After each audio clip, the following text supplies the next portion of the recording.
This is the 2020 Chevrolet Bolt EV, so it's an all-electric, long-range, subcompact hatch, and thanks to a big battery upgrade, the biggest since it was launched in 2017, the 2020 now puts itself back on top of the pecking order in terms of more affordable, long-range electric vehicles. Hyundai Kona came along and said, "Look at us, we do more than 400 Ks. Chevy Bolt turned around and said, "No you don't, we'll beat it by 2 kilometers. Super fun to drive. I've got two main gripes with it, and also, does it function for families? Let's go find out. And if you wouldn't mind, subscribe to the channel and hit notifications so you know exactly when our next review comes out. So Chevrolet develops this lithium-ion battery with LG, and the upgrade this year comes with an extra 6 kilowatt hours, from 60 to 66. What that means is that this one can get a total of 417 kilometers of range, or about 259 miles. So that's an increase of 34 kilometers or 21 miles. And they did that without increasing the size or the weight of the battery, so it's purely just some technological marvels and enhancements. It'll even get you 15 kilometers more than the entry-level Tesla Model 3, which also will cost you $10,000 more. And this front-wheel drive electric motor will give you 200 horsepower, or more importantly, 266 pound-feet of torque. And this has actually been in the top 3 selling electric vehicles in the United States for this half so far of 2020. The top 2 are Teslas, so this one has been leading the pack, and certainly with that battery upgrade, it gives it even more bragging rights. The Hyundai Kona is very comparable, as I mentioned, just 2 kilometers difference in range. Their wheelbase is virtually exactly the same, their entry point in terms of price is the same, and their top trim is virtually the same as well. A couple of new things for 2020 also though. The front grille has a slightly different design. There's 2 new colors, including this one. This is called Oasis Blue. The backup camera and also the rear vision camera have upgraded HD cameras, and they both do a really nice job. High resolution, nice and crisp. And with that extended range, you've also got increased charging time to consider. So you're going to want to get yourself the 240 volt charger at your home, because from flat to full, this will take 9 to 10 hours on 240 volts, which is a slight increase from last year. And also, if you've got DC charging, or if you're going to put it on a supercharger, you're getting about 160 kilometers or 100 miles every half hour on the DC charger. So that's a lot of numbers, and you're going to get a long way if this is your daily runabout for sure. That's not something you have to worry about. How else does it function? Let's start with the trunk, because that is one of my gripes. The trunk has 479 litres of cargo space, or around 17 cubic feet, which isn't my main gripe. My main gripe is the shelf that they put in there, which is, I guess, to store your charger underneath there and keep it safe, and other valuables. It's got plenty of room down there. It's just a flimsy shelf that takes up a bunch of the room. So our standardized test of the stroller, 2 bags of groceries, some camera gear and a soccer ball, it will not fit if you've got that shelf there. You have to take it out, find some other place for it, and then chuck all your stuff in there, and it's still crammed when you happen to get it in there. So it sits quite low. And then you've got the, I guess, the parcel shelf, but it's not a parcel shelf, it's more like a sunshade which sits on the top, which is super, super flimsy. I would just take that off and get rid of it altogether. Our second standardized test is the rear-facing kids seat. So if we're looking in the back there, it is actually not too bad. 36.5 inches of rear leg room, which is adequate. You can put the kids seat in backwards. Front passenger has plenty of room. My legs weren't against the glove box. Because you don't have the drive shaft or anything going down the front, you've got a pretty decent footwell here. The door arches are nice and high. The back doors don't open up to a big enough angle as I would have liked. However, you're really not obstructed by that rear wheel arch at all. You can get in really, really easily. My kids can get themselves in there and pop themselves up to their seat. That part wasn't a problem. Passenger comfort for an adult. Here's gripe number 2. Where do I begin? The seats are garbage. I will start with the back, because that's where we were. So, first of all, they're not bolted down very well. Second of all, a good thing you get rear heated seats on this one, on the Premier, the top of the line, which is really nice. The back seat kind of sits higher than the front, which feels kind of weird. The middle seat is soft at the back and rock hard at the front. And you notice it, you can feel it digging into your legs, but it was just really bizarre how uncomfortable it was. And then if we go into the front, this is my main part of gripe number 2. These front seats are some of the most uncomfortable that I've felt. And given all this technology in it, you've got a rear camera mirror, you've got all this tech, 417 kilometers of electric range, and then you've got these mechanically adjustable seats that have no electric capabilities to them. It feels like, sure, these are nice leather trim, but it's almost like at times there's leather stretched over hard plastic molding with no padding on it. None at all. It's bizarre. They're really small. They just feel super slim at the top, like I want a bit more space. And then on the side down here, the padding sits below the hard plastic. So when you're getting in and out, when you slide your legs out, this hard plastic line is digging right into your legs. Driver comfort for the rest of it is actually pretty good. They've utilized this space because this center console's kind of taken away here.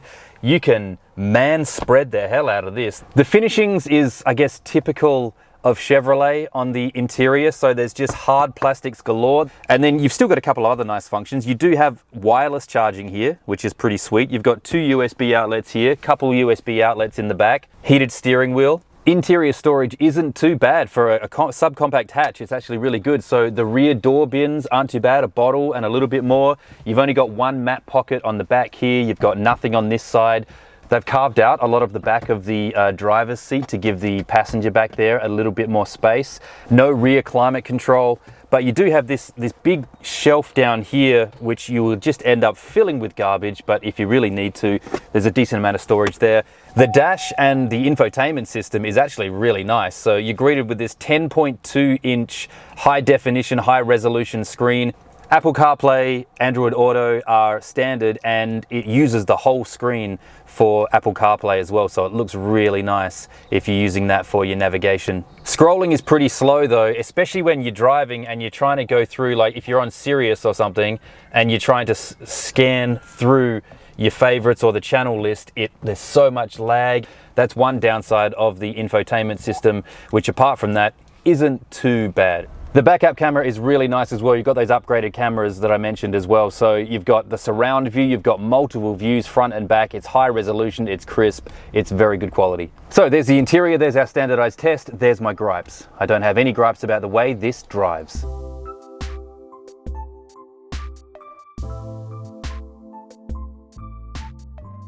Because it's quick.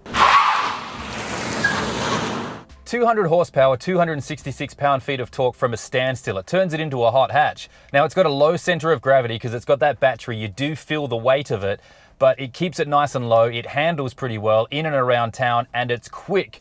I'm going to put it in sport mode. There is one. It's this button down here, which is right near these 3 empty buttons, which I don't know what they might do if they did do anything. Okay, so I'm just going to punch it from a standstill. And it pulls and pulls and pulls.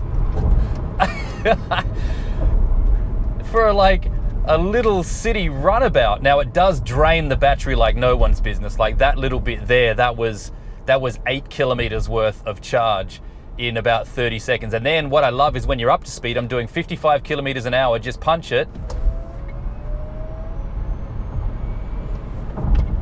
I love it. I love the power delivery. It's kind of weird. It reminds me of a computer game, the view out of it. Like these A-pillars here they're a long way in front of you and quite sloped, so it makes everything sort of weirdly shaped in front of you, but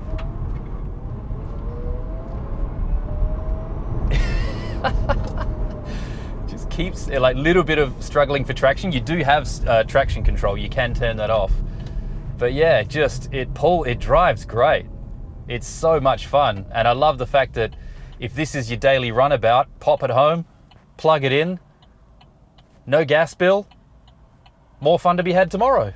The gear shift isn't my favorite thing, so it's kind of like a BMW where you hit the side button and pull it down, but then reverse is up and across, which gets you the first couple of times. And then a very important driving mode you've got just below drive, you pop that down and it goes to L, and that is your regenerative braking system. So they call it one pedal driving. So it will, as soon as you take your foot off the gas, it'll really pull it up hard, and that is helping to recharge your battery. So especially at the moment, like I'm in start-stop traffic, you can accelerate and then it will brake. It'll even bring you to a complete stop. Foot off the gas and stop.